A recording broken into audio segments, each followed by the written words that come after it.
What's up, bike rumor fans? I'm Tyler and I'm here at the SRAM eTap AXS Launch, and this is more than just a launch of a new group. It's really a launch of a new concept around drivetrains and how they work together, all the parts working together as a system.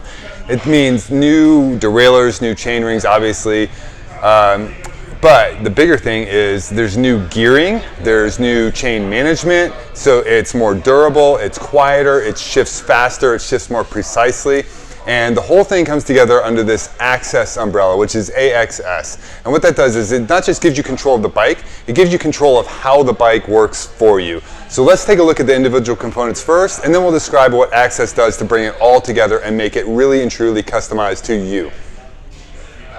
Other than the brakes, every piece of drivetrain equipment on the new Red eTap AXS group is new. That means the cranks, the derailleur, the chain rings. And what this did is this actually gave them a chance for the first time to develop everything from the ground up as a unique piece. So whereas before they would have to make the chain rings to fit a certain bolt pattern, now they could do whatever they needed to do to really optimize it as a system. One of the biggest changes that's going to throw people at first is the change in gearing, and it's called X range. And what they did is instead of the normal 5339, 5236 or a compact crankset, they came up with their own gearing patterns. And before you freak out, listen to why. Because what this did is this let them pair different gearing combinations on the front with different cassette options in the back. And so they have three ranges. Basically, what this does is the gears up front, at the most, well, all of them have a 13-tooth jump from the small ring to the big ring. In the back, because they added a cog and they were able to fine-tune the gear steps,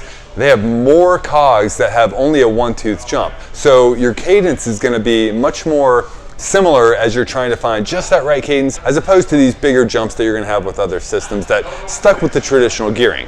Even though there are one-by options, and we'll talk about those, this new system was really developed to be a performance road two-by drivetrain system, both for racers and endurance riders. And that's why you have the three different chainring combos and cassette combos that are made to work together. And that middle one is really designed to give you the best of both worlds of a standard and a compact chainring in one. With now, instead of having to have a compact where maybe you're spinning out, or a full one where you wish you had one extra gear or two extra gears on the climbs, now you really kind of get the best of both of those in one group. So from a performance standpoint, they wanted to optimize the chain rings, and that meant machining them out of one piece, just like they do with the X-Dome cassettes. So now you have a 2x chain ring setup that is one piece. And here's the little bit of weird part is if you're getting it with the Quark power meter, it's a fully integrated power meter, and the power meter is part of the chain ring. So yes, you will have to replace the power meter if and when you ever wear out your chain rings. Moving to the back, the new cassette uses the XDR free hub body format, and that's how they were able to get the 10-tooth cog on there. So to get 12 speeds on there, the whole cassette is a little bit wider than before, but it still fits into all of the standard fitments required for safety and frame manufacturing. But because it's a little bit wider, the spacing in between does get a little bit smaller, and that 10-tooth does sit just a little bit closer to the frame. But again, it will all fit. So frames do not have to change, but you will have to swap to the XDR free hub body to use their new 12-speed cassette.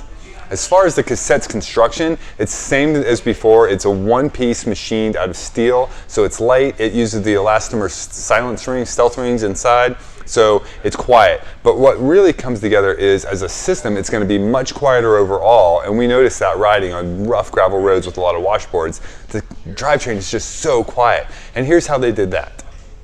So it starts with the chain. The new chain is obviously different looking. It's called flat top, and it gets its name from the obvious flat top appearance. But the reason why they did that was not for aesthetics. So the chain is much narrower. If you take a look at how much narrower the cogs got between each other, or space between them, the chain even got more narrower. And that gave them a little bit extra space between each cog. So even when you're cross-chained a little bit, you're going to get less rub on metal on the back from the sides of the chain. So it's going to be a lot quieter that way.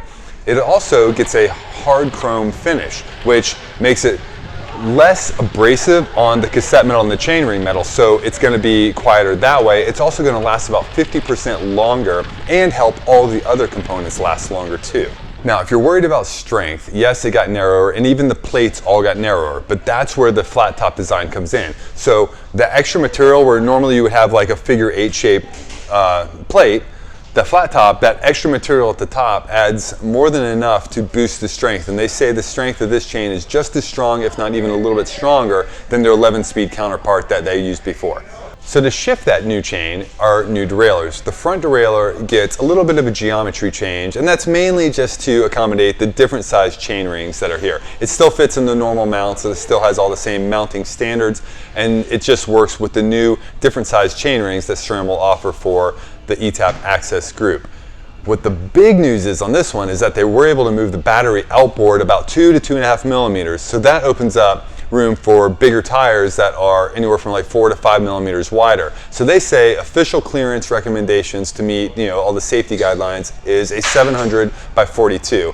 I was able to get a 700 by 42 on the old group with enough clearance that I was comfortable, which means if you're willing to push it and upgrade after the fact, you could probably get a wire tire on there. But 700 by 42 is easily cleared now with plenty of room for whatever gunk to slide through. Another cool little detail about the front derailleur is that it, along with the shifters and the rear derailleur, all gets a faster chip. And so what that does is, along with little refinements to the design and the way it's programmed, is it's better able to more precisely align itself, making its own little adjustments because it knows where the chain is on the cassette. So it should not have any chain rub on the front, totally quiet, and we didn't experience any problems with it rubbing on the front derailleur cage during our test rides.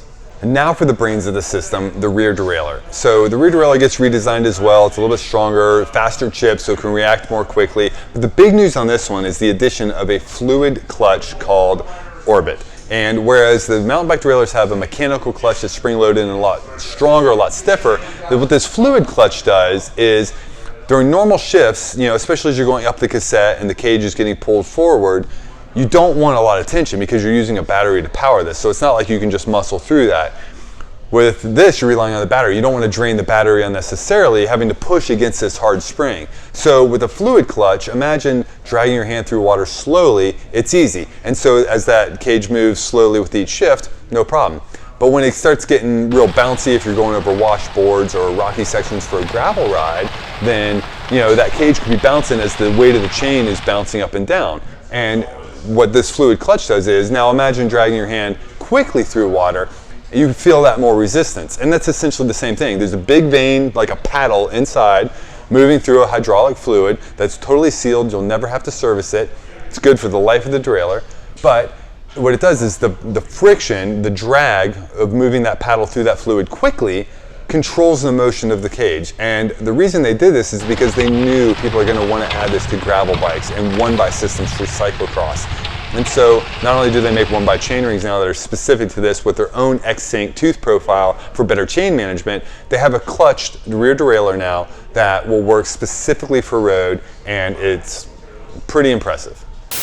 So that's the new SRAM RED eTap AXS group, which is a mouthful, but it's a lot to encompass. For all of the tech details, the specs, the weights, and everything else, be sure to check out the full article on bikerumor.com, and we'll have another article with our first ride review.